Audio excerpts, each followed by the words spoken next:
Tuhan, kami bersyukur untuk anugerah-Mu yang memberi kami kembali kesempatan dengan kerinduan belajar firman-Mu.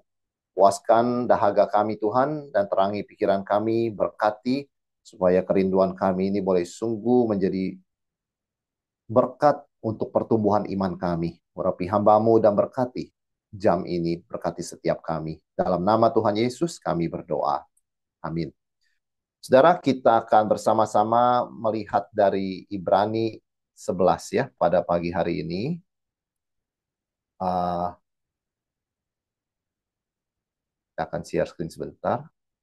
Jadi Ibrani 11 ini dengan tema jejak iman dan saya yakin banyak dari kita sudah familiar ya dengan isi dari Ibrani 11 yaitu banyak contoh-contoh teladan iman yang dituliskan. Nah, ini agak berbeda sedikit dari pasal-pasal sebelumnya dan sesudahnya ya. Nah, itu sebabnya kita lihat Ibrani 11 ini fungsinya apa? Bapak Ibu Saudara sekalian, fungsinya adalah menjadi jembatan. Karena selama ini dari pasal 1 sampai 10, apapun bentuknya, kita sudah belajar tentang teologi, kristologi ya. Tentang siapa Kristus, apa karyanya, pengorbanannya, begitu kan? Nah, sebelum dia masuk ke dalam nasihat-nasihat praktis di pasal 12 dan 13, di pasal 11 ini menjadi jembatan, yaitu apa? Eh, Apa koneksinya, saudara sekalian? Apa yang bisa menjembatani dari teologi ke praktis atau aplikasi, ya? Jadi sebelum dia masuk ke aplikasi nasihat dan dia sudah jabarkan teologi, dia taruh pasal 11. Apa fungsi pasal 11? Apa koneksi antara teologi dan aplikasi? Yaitu apa koneksinya, saudara sekalian? Teladan atau contoh orang beriman dalam sejarah. Ya. Jadi sekali lagi seringkali kita sudah belajar banyak firman Tuhan, kita belajar banyak teologi, itu masih abstrak. Kita sudah dengar aplikasinya harus gini gini gini, masih abstrak karena kita tidak ada teladan. Nah, teladan itu bukan cuma yang depan mata kita, teladan juga bisa dari Alkitab yang sudah tidak di dunia ini ya. Nah, saudara sekalian, tapi intinya kita harus mengkaitkan teologi dengan aplikasi dalam kehidupan nyata seorang pribadi. Itu sebabnya dituliskan begitu banyak tokoh iman. Karena yang diajarkan soal Kristus dan nasihat soal mengikut Kristus itu bukan cuma abstrak, tapi betul-betul bisa diaplikasikan dan sudah diaplikasikan oleh teladan-teladan iman sepanjang sejarah. Dan mereka sampai akhir setia. Jadi, kalau kita mendapatkan dari teladan ini, kita pun bisa, saudara sekalian ya. Karena kitab Ibrani ini kita harus kembali ingat konteksnya, ditulis untuk orang Kristen yang mulai lemah dan ingin mundur.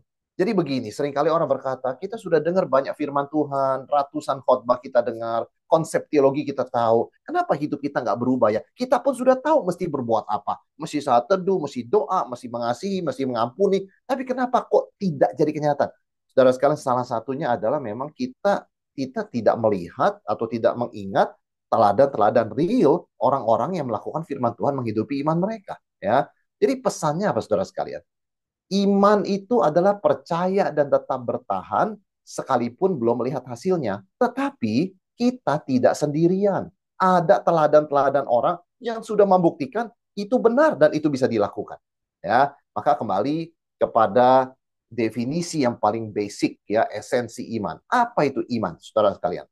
Iman adalah dasar kokoh untuk semua yang kita harapkan dari Tuhan. Jadi bunyi ayatnya begini persisnya. Ibrani 11 ayat 1, iman adalah dasar dari segala sesuatu yang kita harapkan dan bukti dari segala sesuatu yang kita tidak lihat. Ya, jadi ini ada dua hal ya, dasar dari segala bukti dari yang kita tidak lihat. Nah, dasar ini itu dari kata hipostasis artinya esensi atau sebetulnya digunakan untuk akta kepemilikan. Jadi iman itu bukan fantasi, bukan imajinasi, itu kayak surat rumah kita loh. Bisa digadaikan ke bank untuk mendapatkan uang yang real, begitu kan? Jadi iman jangan dianggap cuma imajinasi atau konsep-konsep pikiran manusia. Iman itu sungguh-sungguh real, seperti sahnya, seperti eksisnya, seperti dokumen akta kepemilikan properti kita. Saudara sekalian ya. Jadi ya itu hanya surat, tetapi surat itu powerful sekali. Nah, dengan surat itu kita bisa mendapatkan uang, dengan surat itu kita bisa dapat pinjaman, dengan surat itu bisa menjadi bukti kepemilikan, dan kita bisa memperoleh fasilitas ini dan itu. Jadi, saudara sekalian, seperti itu powerfulnya iman, ya. Nah, saat yang sama dikatakan iman juga bukti dari segala sesuatu yang kita nggak lihat. Nah, kata bukti di sini memang lebih ke arah artinya argumen, ya. Jadi intinya iman itu soal what you believe and why you believe it. Reasonnya apa? Nah, itu kira-kira imannya. Jadi orang yang disebut beriman, dia tahu konten kepercayaannya. Saya percaya apa tentang Allah, tentang Kristus, tentang keselamatan. Tapi bukan cuma itu. Why saya percaya itu? Itu penting. Apa karena ikut-ikutan orang tua? Apa karena itu tren dekat tetangga di rumah saya? Apa karena saya tinggalnya memang pas dekat gereja? Begitu kan? Jadi ya sudah. Why I believe it? Because I live near the church. Misalnya gitu kan. Itu kan reasoning yang salah. Iman yang sejati itu adalah benar tentang isi kepercayaan dan alasan kita percaya. Nah, ini iman, saudara sekalian. Dan nanti teladan-teladan yang kita lihat, ya, mereka itu bukan hanya kepercayaannya benar, alasan mereka percaya juga akhirnya benar, begitu. Nah, ini paradoks iman, saudara sekalian. Iman itu memang bicara masa depan yang kita harapkan, ya, belum jadi kenyataan. Tapi iman begitu powerful sehingga masa depan pun sebagian dibawa ke masa kini, seolah-olah sudah terjadi. Ya, jadi iman itu membuat yang belum terlihat seolah-olah sudah ada. Kita percaya kita akan masuk ke sorga, hidup di langit bumi baru, saling mengasihi, hidup dalam kekudusan. Nah, itu masih masa depan, belum terjadi. Tapi begitu powerful dan realnya, sehingga hidup kita di dunia ini yang masih belum sampai ke sorga, sudah mulai kudus, mulai mengasihi. Nah, itu iman. Jadi kalau ada orang berkata begini, oh itu kan kalau sorga mah urusan nanti lah, kita masih dalam dunia. Itu soal mengasihi, mengampuni, hidup kudus, itu nanti kalau kita ke sorga. Kita ini masih dunia, nah itu nggak ada iman. Karena iman itu, iya, dia percaya adanya masa depan, seperti janji Tuhan, tapi nggak cuma di situ. Masa depan itu sudah sebagian direalisasikan di hari ini. Sehingga gaya hidupnya, cara bicara, cara pikirnya pun berubah. Ya, itu iman, saudara sekalian. Jadi kalau orang seperti pada umumnya ya di dunia luar sana ngomong, oh iman itu nanti kalau kita sudah tua, kalau kita sudah ya sudah ke sorga lah begitu kan, ya itu berarti memang dia tidak mengerti apa itu iman dan jangan-jangan dia tidak beriman, saudara sekalian. Nah, jadi tapi iman kita ini bukan iman buta begitu ya. Pokoknya saya percaya begini enggak, tetapi keyakinan berdasarkan karakter Allah. Why-nya itu jelas. Kenapa kamu percaya? Karena Allah setia. Dia tidak berdusta. Dia tidak mungkin berdusta dan dia tidak mungkin tidak setia. Allah tidak bisa menyangkal dirinya. Karena karakter Allah, yang namanya Allah, tidak berubah. Yang namanya Allah pasti setia. Yang namanya Allah tidak bisa berdosa. Tidak bisa berdusta. Karena itu aku percaya. Jadi why-nya itu jelas alasannya. Ya, karakter Allah yang tidak bisa berdusta dan tidak pernah berubah. Nah, saudara sekalian, iman pada akhirnya, kalau kita mengerti esensinya ini, mengubah cara kita memandang realitas, yaitu apa? Mulai kita melihat dari perspektif Tuhan. Ya, jadi kita nggak melihat sekedar dari perspektif dunia, perspektif manusia, begitu kan? Manusia melihat perspektif ya jasmani, begitu ya, melihat secara materi, melihat secara duniawi dan keuntungan. Tetapi dari perspektif Tuhan, kita melihat dari perspektif kekal. Nah, itu perbedaannya ya. Jadi itu sebabnya di dalam masalah besar yang nanti kita lihat tokoh-tokoh iman ini ngalami semuanya, mereka tetap bisa setia sampai akhir. Kenapa? Karena perspektif mereka kehendak Tuhan, fokus mereka kehendak Tuhan. Nah, itu iman. Iman itu mempengaruhi perspektif. Ya. Jadi kalau ada orang Kristen katanya beriman, tetapi perspektif dia itu belum berubah, tetap saja melihatnya secara duniawi, tapi melihatnya secara semata-mata secara materi, tetap saja melihatnya secara ini, ya itu imannya belum ada dampak. Karena iman yang sejati itu pasti berdampak kepada perspektif. Cara pandangnya pun sedikit-sedikit berubah. Ya, konsep nilainya berubah, saudara sekalian. Nah, langsung saja penulis Ibrani tidak berlama-lama soal abstrak, apa itu iman. Dia langsung bicara tokoh, real, ya. Supaya orang jangan banyak berspekulasi begitu ya. Oh ya, iman bagus ya konsep-konsep. No, no. This is real. Orang-orang benar hidupi dari dia percaya Tuhan sampai dia mati. Dia tetap setia. Nah, disebutkan tiga yang pertama. Habel, Henok, dan Nuh. Ya, ini kita sebut bapak-bapak leluhur yang betul-betul leluhur pertama-tama sana. Ya, saudara, penulis Ibrani masuk dengan Habel. Karena iman Habel telah mempersembahkan kepada Allah korban yang lebih baik daripada korban Kain. Dengan jalan itu ia memperoleh kesaksian, ia benar karena Allah berkenan akan persembahannya, Dan karena iman ia masih berbicara sesudah ia mati. Apa iman Habel itu wujudnya apa? Ibadah yang benar. Dia mempersembahkan korban yang lebih baik daripada Kain. Saudara, apa itu mempersembahkan korban terbaik? Ya, dalam hal ini korban sulung ya, yang terbaik begitu kan. Jadi Tuhan ya orang-orang bisa mempersembahkan apa saja kepada Tuhan, begitu kan? Tetapi di sini kan memang disebutkan korban yang terbaik ya, korban sulung. Nah, apa pesan dari persembahan Habil ini? Tuhan itu prioritas utama ya. Jadi yang terbaik saya ingat Tuhan. Sisanya buat saya. Jadi Tuhan itu prioritas dan Tuhan menghargai itu. Dan Tuhan memberkati Habel dan Tuhan menerima persembahannya.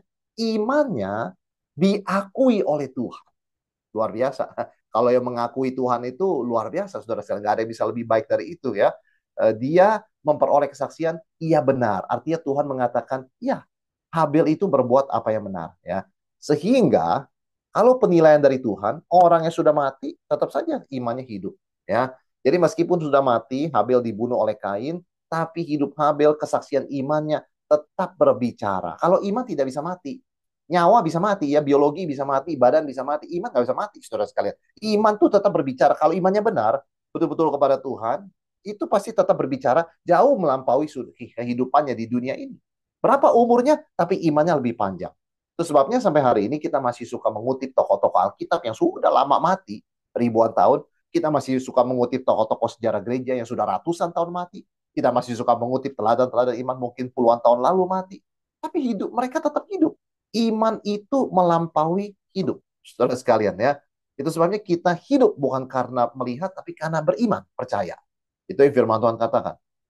Jadi pertanyaannya, buat kita renungan dari kesaksian Habel ini, nanti kalau kita mati, saudara sekalian ya, badan kita mati begitu ya, kesaksian dan kesan iman apa yang kita tinggalkan ya setelah kita meninggalkan dunia ini? Apa yang kira-kira orang ingat tentang iman Kristen kita? Itu penting. Jadi iman Habel ini mengajar kita berpikir dari perspektif melampaui umur kita. Oh, saya umurnya sekian, saya kira-kira umurnya sekian. Oh, kalau iman itu berpikir kekekalan, ya. Setelah saya meninggalkan dunia ini, apa yang orang ingat kalau dengar nama saya? Nah, itu penting, saudara sekalian, ya. Apa satu kata yang orang ingat kalau dengar nama saya? Apakah mereka akan ingat kata sungguh-sungguh percaya, sungguh-sungguh taat, ya, rendah hati? Apa yang mereka ingat? Nah, ini penting sekali, ya. Kita ingat Habel, memberi yang terbaik, Tuhan adalah prioritasnya. Kemudian kita masuk kedua kepada Henok, saudara sekalian. Ya. Henok imannya diwujudkan dalam apa? Relasi yang akrab dengan Allah, sekalipun lingkungannya sangat-sangat jauh dari Tuhan. Ini penting ya. Karena iman Henok terangkat supaya ia tidak mengalami kematian dan ia tidak ditemukan karena Allah telah mengangkatnya. Sebab sebelum ia terangkat, ia memperoleh kesaksian. Sekali lagi diakui oleh Tuhan bahwa ia berkenan kepada Allah. Saudara, apa dan mengapa Henok disebut berkenan pada Allah? Karena dikatakan Henok hidup bergaul dengan Allah di kitab Kejadian. Begitu dekat dengan Allah sehingga Tuhan memutuskan untuk mengangkatnya dan Henok tidak mengalami kematian. Ya, jadi iman Henok ini diwujudkan dalam apa? Kedekatan dengan Tuhan dan hidup yang berkenan. Ya, meskipun lingkungannya itu anti Tuhan. Pada zaman Henok itu dunia tambah rusak menuju air bah begitu ya. Jadi kemerosotan moral dan sebagainya. Tapi Henok bergaul dengan Tuhan, bukan bergaul dengan dunia. Dia semakin dekat dengan Tuhan, bukan semakin mirip dunia. Ya, maka kunci mendekat pada Tuhan ini rahasianya Henok. Dikatakan dalam ayat 6. Tanpa iman tidak mungkin orang berkenan kepada Allah. Sebab barang siapa berpaling kepada Allah, ia harus percaya bahwa Allah ada dan Allah sungguh-sungguh memberi upah kepada orang yang sungguh-sungguh mencari Dia. Artinya dalam konteks iman yang ayat yang terkenal ini sebenarnya dalam konteks Henok, saudara sekalian ya. Langsungnya itu dalam konteks Henok. Yaitu apa? Yang disebut dengan dekat dengan Tuhan, bergaul dengan Tuhan artinya sungguh-sungguh percaya. Allah ada dan memberi upah kepada orang yang sungguh mencari Dia. Saudara, tanpa sadar banyak orang itu menjadi orang ateis. Ateis praktis. Maksudnya apa? Ya secara pengakuan dia percaya Allah ada. Tapi dalam hidupnya tanpa sadar dia bertindak berkata seperti Allah nggak ada. Allah tidak melihat. Kalaupun Allah ada dan melihat, dia tidak akan Buktinya orang jahat tetap aja tuh bisa. Semua dengan lancar. Jadi sebetulnya dia nggak percaya. Ya. Henok, kenapa dia bisa tetap bergaul dengan Tuhan meskipun lingkungan zamannya itu hampir semua tidak mau Tuhan. Karena dia percaya Tuhan ada. Sungguh-sungguh. Dia percaya Tuhan itu real, bukan cuma imajinasi kita, dan it matters bagaimana saya hidup. Tuhan pasti memberi upah. Dan siapa yang tidak taat, pasti ada konsekuensi dari Tuhan. Dia tidak berubah dari kepercayaan itu. Dia sungguh-sungguh pegang itu seumur hidupnya, saudara sekalian ya. Dan dia percaya kalau dia bergaul dengan Tuhan, dia pasti diberkati berlimpah oleh Tuhan dengan pengenalan, dengan kedekatan, dengan perlindungan dan sebagainya. Nah, Henok sungguh-sungguh percaya ya, relasi akrab dengan Tuhan. Saudara, banyak orang tidak mengalami kehadiran dan berkat Tuhan, padahal Tuhan Maha Hadir, Tuhan Maha Murah Hati, suka memberkati. Kenapa banyak orang nggak mengalami kehadiran Tuhan dan tidak mengalami berkat Tuhan? Karena mereka tidak percaya. Mereka seringkali seperti orang Farisi. Kalau Tuhan kasih tanda, baru saya mau percaya. Ya, Tuhan mengatakan itu bukan iman. Iman itu adalah tetap percaya sekalipun belum ada tanda. Kalau minta tanda baru percaya, itu bukan iman. Itu mencobai Tuhan. Seperti orang Farisi. Berikan kepada kami tanda. Padahal Yesus sudah kasih begitu banyak tanda. Ya. Jadi iman itu bukannya iman kita selalu kuat, bukannya iman kita tuh selalu hebat. Tidak. Tetapi memang iman tuh berani percaya meskipun belum ada berkat. Berani percaya meskipun belum ada tandanya. Berani percaya meskipun jalan belum terbuka. Dan tidak berubah sikap dengan mengatakan, kalau begini saya nggak mau percaya. Coba Tuhan buka jalan dulu. Baru nanti saya percaya. Itu bukan iman. Itu negosiasi transaksi, saudara sekalian ya. Iman itu berarti berani berserah semuanya karena Allah bisa dipercaya. Ini dari Henok kita belajar. Berikutnya iman Nuh. Polanya mirip. Ya. Habel punya kain yang seperti itu. Henok punya lingkungan seperti itu. Nuh juga lingkungan seperti itu. Jadi penulis Ibrani memberikan 3 contoh. Pertama ingin mengatakan jangan lihat sekitar. Mau dari satu gereja isinya 1.000 orang, 999 semuanya udah malas beribadah, kamu tetap rajin. Karena ini pahlawan iman kuncinya begitu. Mereka berani berbeda dari lingkungan dalam kesetiaan mengikut Tuhan. Seperti Nuh, taat di tengah ketidakpastian. Saudara, Nuh lebih luar biasa dalam pengertian perlawanannya ya. Dia taat membangun bahtera yang pada zaman itu belum pernah hujan besar. Belum pernah hujan besar kan? Air bah nanti baru hujan besar pertama itu. Jadi waktu dia membangun bahtera, dia kan melampaui zamannya dan tentu saja menjadi bahan tertawaan. Nuh hidup dalam, ya mereka mungkin menertawakan dia, Nuh kamu itu berhalusinasi ya. Dunia kita ini nggak ada yang namanya apa, konsep apa itu air turun dari langit, mana ada. Kamu tuh bicara apa, kamu itu hanya mimpi buruk ya, menakut-nakuti kami, bikin bahtera. Kamu itu orang yang membuat kami sebagai tetangga tidak tenang. Ya, saudara sekalian, tapi Nuh tahu persis Tuhan yang suruh dia. Ya, bahkan Tuhan kasih instruksi, nanti yang mesti taruh apa di sana, hewan yang mana, sepasang-sepasang, semua. Dan siapa yang harus masuk ke sana. Jadi Nuh itu bukan berimajinasi, sungguh-sungguh secara detil Tuhan kasih tahu teknis langkah-langkahnya. Meskipun orang menganggap dia aneh, Nuh tidak berhenti bangun bahtera, Nuh tidak berhenti mengajak orang, saudara sekalian ya. Dia taat karena menghormati peringatan Tuhan. Ya, dia memang tidak suka pasti diejek tetangga, tapi dia lebih takut kepada Tuhan daripada takut ejekan orang. Karena itu dia jaga holy fear itu, saudara sekalian. Ya, jadi imannya menjadikan Nuh berbeda dari lingkungannya. Dengan kata lain, kita belajar juga dari Nuh, iman sejati tidak menghiraukan ejekan dan tren lingkungan. Saudara, kita sebagai orang Kristen diberi kekuatan, hak istimewa, mengikut Tuhan dan ditertawakan dan diejek karena namanya. Ya, kita sebagai orang Kristen mesti belajar melihat itu sebagai suatu berkat. Suatu berkat, saudara sekalian ya. Karena itu tandanya memang kita sedang berada dalam jejak-jejak para pahlawan iman ini. Ya, jadi kalau kita belajar pola iman bapak-bapak leluhur, Habel, Henok, Nuh, ya. Yang pertama, iman itu selalu menghasilkan tindakan nyata.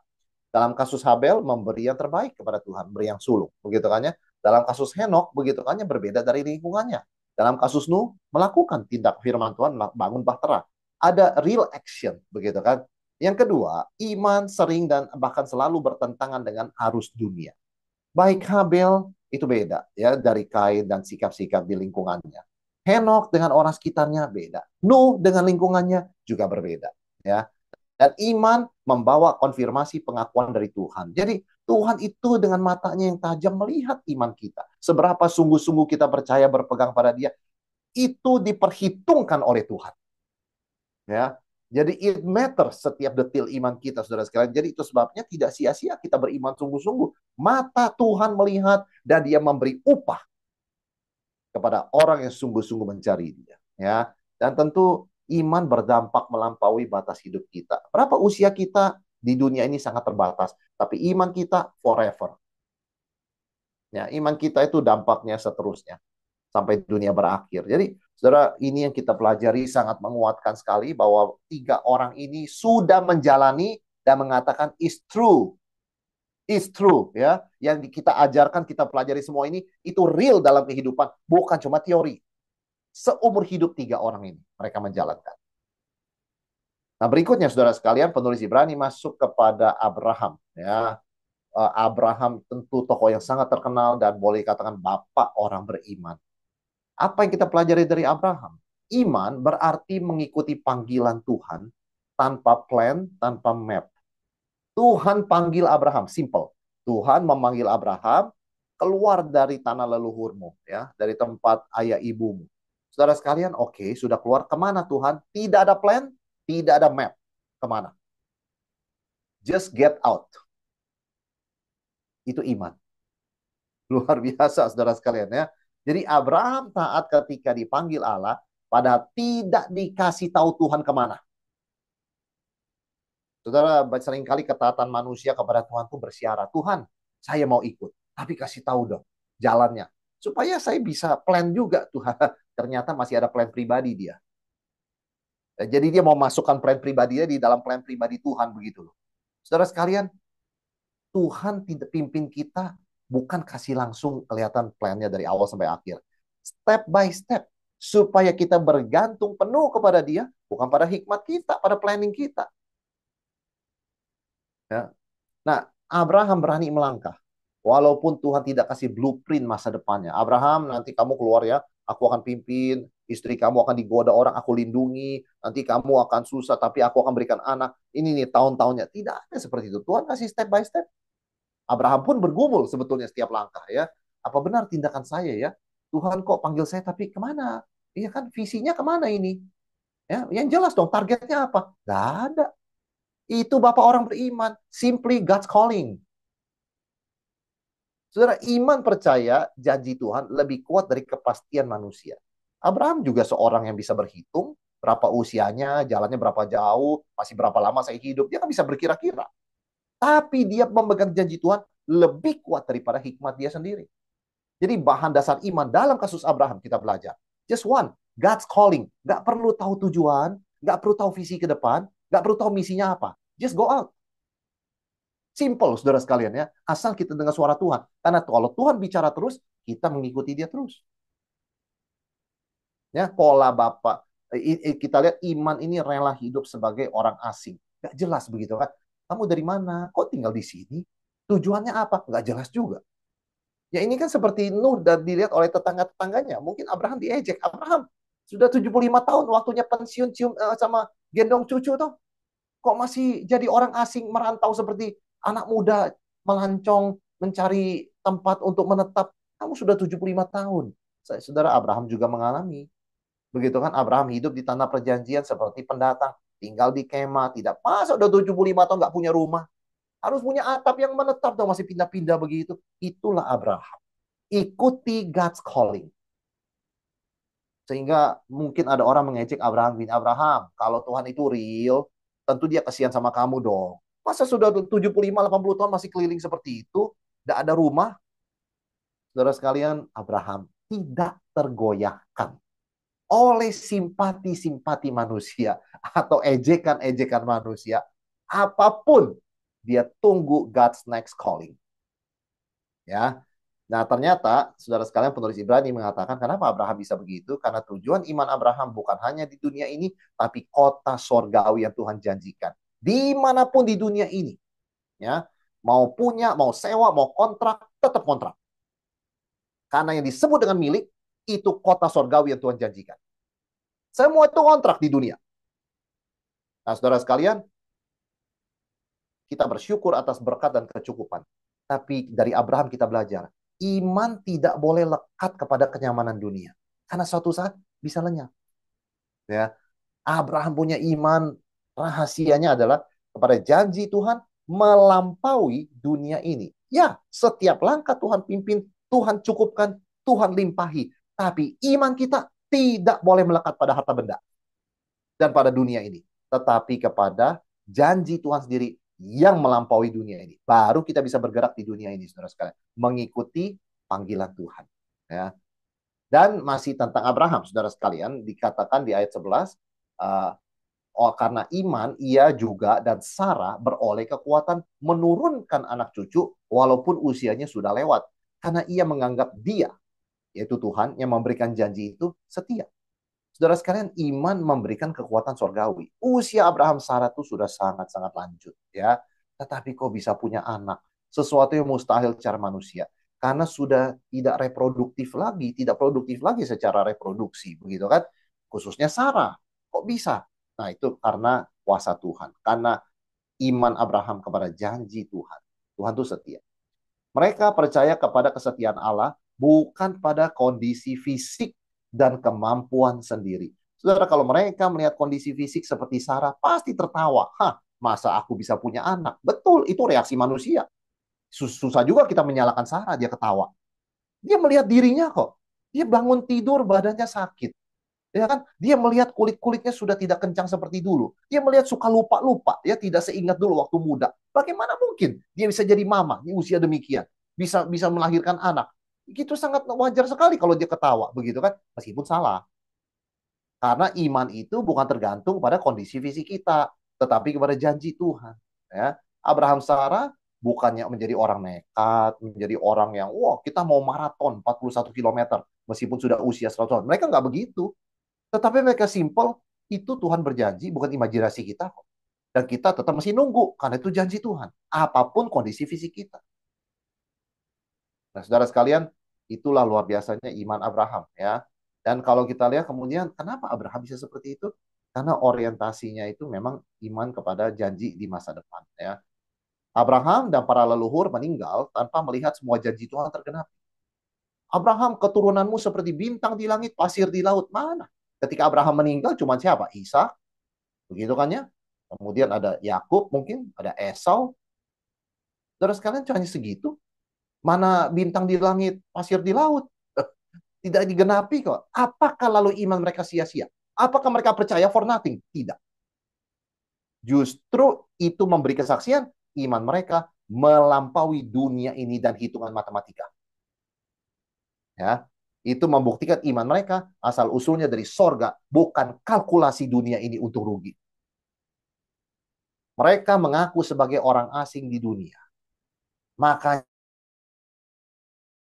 tergenapi semuanya. Rindu tanah air sorga, something better. Saudara sekalian, itu iman Abraham, ya. Jadi Allah disebut, ya luar biasa ini, ya. Allah bangga, tidak malu menyebut diri mereka Allah arah mereka, menyebut dirinya Allah mereka. Karena mereka setia sampai akhir meskipun tidak melihat penggenapan. Saudara, kita seringkali bicara aku mau menyenangkan Tuhan. Simple. Tetap percaya meskipun tidak melihat. Itu menyenangkan Tuhan. Tanpa iman tidak mungkin orang bisa menyenangkan Tuhan. Karena barang siapa mau berpaling pada Tuhan, dia harus percaya Tuhan ada dan Tuhan memberi upah pada orang yang sungguh mencari dia. Tetap percaya apapun yang mata kita lihat. Itu cara menyenangkan Tuhan. Ya. Jadi Allah tidak malu atau dikatakan dalam bahasa itu lainnya bangga menyebut dirinya akulah Allah Abraham, Allah Ishak, Allah Yakub. Luar biasa. Allah bangga pakai nama manusia. Saudara sekalian, manusia belum tentu bangga pakai nama orang tuanya. Saya anaknya si A, si B. Nggak semua anak seperti itu. Pakai nama manusia loh. Orang tua yang mengasihinya, misalnya begitu kan. Belum tentu dia mau pakai. Tapi Allah bisa pakai nama manusia. Akulah Allah Abraham, Allah Ishak, dan Allah Yakub. Luar biasa. Tuhan sangat menghargai iman. Tuhan sangat menghargai iman, saudara sekalian, ya. Ini bahasa yang digunakan dalam Alkitab Sesuatu yang sebetulnya menyadarkan kita betapa precious-nya iman itu. Ya. Dan iman sejati percaya bahwa Tuhan setia menepati janjinya, baik di dunia ini maupun di dalam kekekalan. Ya. Jadi iman melampaui dunia ini. Digenapi sebagian di dunia ini, puji Tuhan. Tentu belum tergenapi semuanya, tetap beriman. Dan Allah bangga disebut sebagai Allah mereka. Itu rahasia menyenangkan Tuhan. Ya. Nah, saudara sekalian, Abraham cukup panjang dibahas di sini. Ayat 17. Karena iman, maka Abraham, tatkala ia dicobai, mempersembahkan Ishak. Ia yang telah menerima janji itu rela mempersembahkan anak yang tunggal, walaupun kepadanya telah dikatakan keturunan yang berasal dari Ishak lah yang akan disebut keturunan. Saudara, iman sejati melewati ujian terberat. Bahkan ketika ujian itu menantang Abraham, seolah-olah berkontradiksi dengan janji Tuhan. Kan Tuhan sudah janjikan melalui Ishak. Kok sekarang Tuhan suruh saya mempersembahkan Ishak? Iman berani percaya meskipun ada kontradiksi. Ya, iman berani percaya pada Tuhan meskipun hidup ini ada kontradiksi. Katanya Tuhan janji kasih anak. Kok kasih anak sekarang diminta lagi? Saudara, itu tidak gampang ya. Kita bicara begini kelihatan gampang, tapi kalau kita kembali kepada kisah Kejadian 22 itu pergumulan berat sekali. Bukan hanya Abraham, buat Sarah. Setelah ujian ini dicatat Alkitab, Sarah mati. Kita nggak tahu ya, dia mungkin sedih juga begitu ya. Tiba-tiba bangun, suaminya nggak ada, anaknya nggak ada. Pasti sedih dan pikirannya macam-macam. Tidak lama dicatat Sarah meninggal. Saudara, perjalanan pahlawan iman ini, kalau kita lihat detail hari ke hari, nggak semua banyak pergumulan ya. Tetapi Abraham dan Sarah tetap percaya. Meskipun di pikiran saya kontradiksi, Tuhan kasih Ishak, kok Tuhan minta Ishak begitu ya. Saya percaya nggak kontradiksi. Kalaupun Ishak itu mati, nanti Tuhan bisa bangkitkan. Wah, justru melampaui kontradiksi di sana, saudara sekalian. Malah Abraham menjadi orang pertama yang percaya kebangkitan orang mati. Ini luar biasa. Imannya bisa menembus zaman. Kapan orang percaya konsep kebangkitan? Setelah Yesus bangkit. Abraham sudah percaya. Ketika Allah minta Ishak. Kalaupun Ishak mati, tapi karena itu janji Tuhan, nggak kontradiksi. Tuhan bisa bangkitkan yang sudah mati dari yang sudah mati. Wah, ini luar biasa, saudara sekalian. Imannya melampaui zamannya, melampaui. Padahal Tuhan Tuhan tidak pernah ngomong ya, oh nanti nggak apa-apa, kamu persembahkan, aku akan bangkitkan. Saudara, tidak. Tetapi Abraham tahu begitu ya, Tuhan berkuasa, Tuhan maha kasih, Tuhan setia. Nggak mungkin dia menyangkal janjinya, tidak menepati janjinya. Nah, dari iman Abraham yang begitu panjang digambarkan di sini, eh, kita punya checklist pertanyaan ya untuk diri kita, saudara sekalian ya. Apakah kita berani melangkah walaupun belum tahu hasilnya? Kalau itu panggilan Tuhan, kita melangkah dengan hati-hati. Saudara, orang kalau dipanggil Tuhan, melangkahnya tuh bukannya melangkah sembrono begitu ya. Dia melangkahnya tuh hati-hati. Tapi berani nggak? Jangan sampai terlalu hati-hati, langkah apapun nggak berani diambil. Not even the first step. Ya, tentu kita step by step ikut Tuhan, tapi harus ada step dong. Ada orang yang bilang ya step by step, tapi nggak pernah jalan stepnya. Nggak pernah ada perubahan, nggak pernah ada action, nggak pernah ada something yang konkret begitu kan. Abraham menunjukkan kepada kita iman itu harus real. Memang we don't know mapnya sama plannya begitu ke depannya, but the first step do you take? Itulah, apakah aku berani melangkah walau belum tahu hasilnya. Yang kedua, apakah hidupku terlalu melekat pada kenyamanan dunia? Mengatakan ini pencapaianku, sudah umur segini, waktunya aku menikmati. Apakah hidup kita agak kuat ke sana? Ya, nah itu menjadi checklist juga, saudara sekalian. Yang berikutnya, apakah aku tetap setia dan berharap pada Tuhan saat janjinya belum terlihat? Karena di situ iman dilatih seperti otot kita tuh dilatih. Belum tergenapi, ya. Dan apakah aku rela menyerahkan hal yang paling berharga kepada Tuhan? Percaya bahwa itu toh milik Tuhan dan kalau Tuhan mau kasih kita lebih lagi pun bisa. Ya, saudara, ini pertanyaan refleksi yang mendalam bagi kita ya melalui perenungan dari teladan iman Abraham.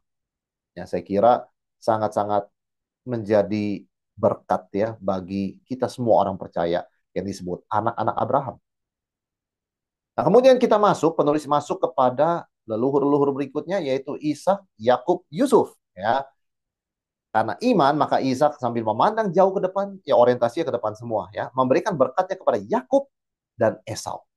Karena iman maka Yakub ketika hampir waktunya akan mati memberkati kedua anak Yusuf lalu menyembah sambil bersandar pada kepala tongkatnya. Karena iman, maka Yusuf menjelang matinya memberitakan tentang keluarnya orang-orang Israel dan memberi pesan tentang tulang belulangnya. Saudara, iman Ishak ini apa? Melihat masa depan generasi berikutnya. Dia lihat jauh ke depannya. Ishak memberkati Yakub dan Esau. Percaya pada rencana Tuhan untuk anak-anaknya walau tidak tahu detil masa depan. Ya. Bahkan ketika Ishak salah mengenali Yakub dan Esau, rencana Tuhan tetap tergenapi. Saudara sekalian, dari sikap Ishak ini kita belajar berkat Tuhan jauh lebih besar dari kelemahan manusia. Orang tua itu bisa salah, ya. Itu Ishak kan salah. Salah memberkati, salah melihat anak, ya. Ishak sama Ribka sebagai orang tua juga tidak sempurna. Favoritisme. Ishak itu pro Esau, Ribka itu pro Yakub begitu kan. Satu dad's boy, satu mom's boy begitu kan. Manusia itu ada kelemahannya. Ada orang tua pilih kasih sama anak, ya. Warisan kasih satu anak, yang lain nggak ditinggalin.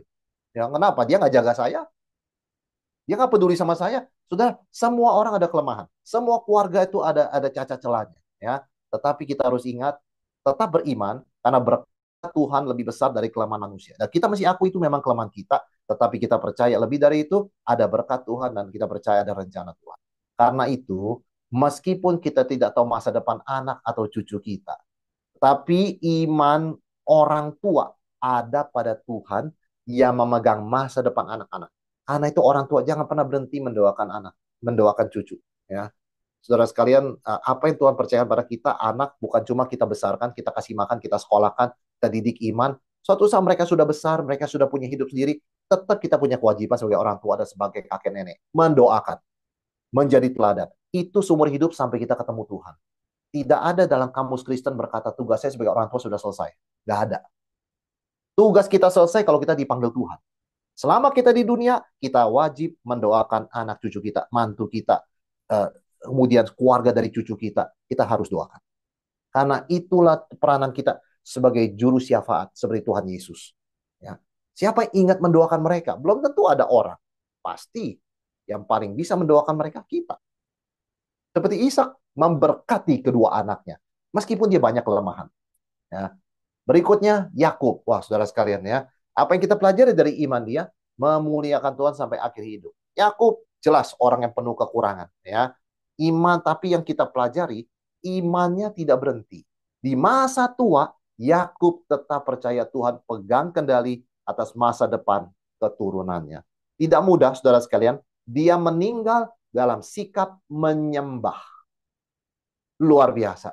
Ya, padahal ini orang siapa dulunya? Wah, ini transformasi yang luar biasa. Dulu tuh orang licik ya. Orang licik gitu, saudara sekalian. Yakub suka menipu gitu kan. Sekarang menyembah dan berserah sepenuhnya pada Tuhan. Ini perubahan yang sangat indah dan ini penutup hidupnya. Dia meninggal bersandar pada tongkat dengan sikap menyembah pada Tuhan. Luar biasa. Orang dipanggil Tuhan dalam sikap worship. Itu Yakub ya, saudara sekalian ya. Jadi kita belajar iman di dalam kelemahan. Setiap pribadi kita seperti Yakub ada kegelapannya, ada sisi gelapnya. Ya, ada momen kalau kita tersentuh bagian itu kita jadi tidak baik. Ya, kita keluar sisi buruknya. Tapi dalam kondisi seperti itu pun, ya kondisi fisik lemah sekalipun, kita tetap menyembah Tuhan seperti Yakub. Nah, itu teladan yang kita belajar dari iman Yakub, saudara sekalian. Ya, dan tentunya satu lagi, Yusuf. Wah, ini luar biasa, saudara sekalian. Yusuf, wah, jadi korban ya yang dijual oleh kakak-kakaknya dan sebagainya. Yusuf tetap berharap meskipun belum melihat janji tergenapi. Apa berharapnya? Saudara, dia sudah bisa nubuatkan. Kamu tidak akan selamanya di Mesir. Aku dipanggil Tuhan. Ya, selama aku hidup, aku jaga. Ya, aku jaga supaya Israel jangan diapa-apain di Mesir. Nanti setelah aku dipanggil Tuhan, pasti akan datang masa kesulitan. Tapi Tuhan sudah siapkan tanah perjanjian. Ya, Yusuf percaya ke depan, begitu ya. Karena itu saya pesan ya kepada kamu dan turunanmu, Nanti kalau pas kamu keluar dari Mesir, jangan lupa bawa tulang-tulang saya yang sudah dikubur di Mesir. Jadi imannya orientasinya ke depan. Saudara sekalian ya. Oh, imannya orientasinya ke depan. Dia percaya janji Tuhan. Ini luar biasa kesaksian iman ini. Tulang-tulang Yusuf menjadi simbol harapan. Sudah mati pun, sudah jadi tulang, iman itu tetap hidup. Dan tolong dipindahkan tulang-tulangnya ke tanah perjanjian. Ya, sebagai simbol Tuhan tidak pernah lupa janjinya. Meskipun kita sudah nggak ada di dunia ini. Itu luar biasa. Ini iman melampaui umur, saudara sekalian ya. Iman lebih panjang dari umur manusia di bumi ini. Jadi iman tuh melampaui kematian. Ini sama seperti Habel. Setelah kematian, imannya tetap jadi pengingat bagi umat Tuhan akan janji Tuhan untuk tanah perjanjian. Jadi apa yang kita pelajari dari tiga leluhur ini? Ishak, Yakub, Yusuf. Iman itu tidak egois. Ya, selalu menaruh harapan dan doa untuk generasi selanjutnya. Jangan dihabiskan buat sendiri. Selalu pikir ke depan. Kan orientasinya ke depan. Kalau orientasi ke depan juga doa kita ke sana. Ya, Tuhan berkati anak-anak ini, berkati mantu-mantuku, berkati cucu-cucuku. Tuhan berkati mereka dalam Tuhan berjalan. Apapun hal yang mereka hadapi, Tuhan pimpin, mereka tetap percaya beriman pada Tuhan. Saudara, itu iman begitu, ya. Dan iman bertambah usia, bertumbuh, makin kokoh, tidak luntur meskipun tubuh melemah. Seperti Yakub, bersandar pada tongkat, sudah nggak kuat dia berjalan nggak pakai tongkat, tapi sikapnya tetap worship, menyembah. Ya, iman yakin Allah bekerja dalam sejarah, bahkan di luar melampaui waktu hidup kita sendiri. Nah, ini kita pelajari, saudara sekalian. Ya. Dan kita masuk kepada tokoh yang penting berikutnya, Musa, generasi Israel. Saudara, orang tua Musa disebutkan di sini ya karena iman. Uh, Setelah ia karena iman maka Musa setelah ia lahir disembunyikan selama 3 bulan oleh orang tuanya karena mereka melihat bahwa anak itu elok rupanya dan mereka tidak takut akan perintah raja. Saudara, orang tua Musa imannya kita belajar apa? Lebih takut kepada Tuhan daripada manusia. Ya, mereka tidak menggugurkan Musa meskipun disuruh begitu, bayi laki-laki disuruh dibunuh begitu kan ya. Uh, oleh bidan-bidan si Frapuah dua orang itu. Tapi orang tua Musa percaya Tuhan punya rencana. Ya. Musa, apa kita pelajari disebutkan imannya di sini? Memilih identitas Allah di atas kenyamanan dunia. Apa itu identitas? Identitas itu artinya jati diri. Sebetulnya dia itu kan statusnya apa? Statusnya itu ningrat, statusnya itu istana Mesir. Dia status tinggi lah gitu, saudara sekalian ya. Tapi dia memilih identitas yang Tuhan berikan, meskipun di padang gurun. Dan iman dari hidup Musa kita belajar lebih mengutamakan upah kekal daripada harta dunia. Rela dihina. Aduh, lahir di istana tapi ujungnya hidup di padang gurun. Itu namanya gagal. Orang kalau lahir di padang gurun, namun akhirnya di istana itu baru berhasil. Musa itu gagal. Mulainya dari istana, berakhirnya di padang gurun. Oh, iman mengutamakan upah kekal lebih dari harta dunia. Ya, itu yang kita pelajari dari hidup Musa. Iman yang tetap bertahan meskipun belum melihat jalan keluar. Saudara, masuk kepada Israel. Israel sebagai bangsa pun bisa jadi teladan iman. Nggak semuanya, tetapi sebagai bangsa, begitu ya. Mereka taat pada perintah Tuhan meskipun nggak masuk akal. Ya, misalnya untuk Paskah, memercik darah domba. Orang nggak bisa bertanya, buat apa? Ngapain darah ditempel di ambang pintu, begitu kan? Ternyata itu yang menyelamatkan mereka dari malaikat maut yang membunuh semua anak sulung di Mesir. Disuruh mengelilingi tembok kota Yeriko 6 hari, 7 hari, begitu kan?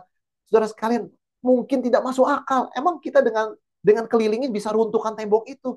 Ya, orang menertawakan mereka, tapi mereka lakukan. Ini teladan iman sama seperti sebelumnya, seperti itu. Diketawain bangun bahtera, tetap lakukan. Ya, iman percaya, intinya apa? Iman percaya Allah sanggup melakukan yang mustahil. Nah, Rahab disebut satu lagi. Rahab adalah seorang yang imannya percaya anugerah Allah terbuka bagi siapa saja. Maka dia percaya pada Allah Israel, meskipun infonya sedikit ya, kami mendengar Allah engkau dahsyat. Hanya itu aja infonya. Nggak ada Alkitab, nggak ada firman, nggak ada siapa. Dia nggak ada Musa, saudara sekalian. Dia hanya dengar info itu loh, katanya. Cuma katanya doang, tapi cukup buat dia beriman ya. Dia menyambut pengintai, dia sembunyikan, dia selamatkan. Meskipun resikonya sangat berat buat dia ya. Akhirnya dia diselamatkan, meskipun kita tahu latar belakangnya seorang pelacur ya, sangat buruk. Tapi karena iman. Nah itu iman tuh ya. Meskipun latar belakang moralnya itu bobrok ya saudara sekalian ya. Karena iman. Wah itu penting sekali. Rahab ya tidak turut binasa bersama dengan orang-orang durhaka di Yeriko. Karena ia telah menyambut pengintai-pengintai itu dengan baik. Saudara, apa yang mau disimpulkan oleh penulis Ibrani? Ada begitu macam tokoh, beraneka ragam tokoh yang menjadi teladan iman. Dan iman itu hadir dari berbagai jenis latar belakang. Ada hakim, ada raja, ada nabi, ada pahlawan. Jadi iman itu tidak terbatas pada satu jenis orang. Ya, jadi kita bisa belajar dari siapa saja, bisa tiru teladan siapa saja yang beriman, meskipun profesi kita berbeda dari dia. Ya, meskipun usia kita berbeda dari dia, meskipun suku bangsa kita berbeda dari dia, bahasa kita berbeda dari dia. It's present everywhere, dalam segala bentuk. Ya, sepanjang sejarah. Nah, penulis beralih dari daftar cepat menunjukkan begitu banyaknya orang. Dia sebutkan ya, aku akan menceritakan tentang Gideon, Barak, Simpson, Yefta, Daud, Samuel, dan para nabi. Saudara dia cepat begitu kan ya. Kenapa? Banyak, nggak kekurangan bahan kita, nggak kekurangan teladan. Tapi intinya apa dia simpulkan? Iman menaklukkan kerajaan. Wah, iman menegakkan keadilan. Iman menutup mulut singa. Ini pasti Daniel, ya. Iman memadamkan api. Nah, ini temannya Daniel, Sadak, Mesak, Abednego, ya kan?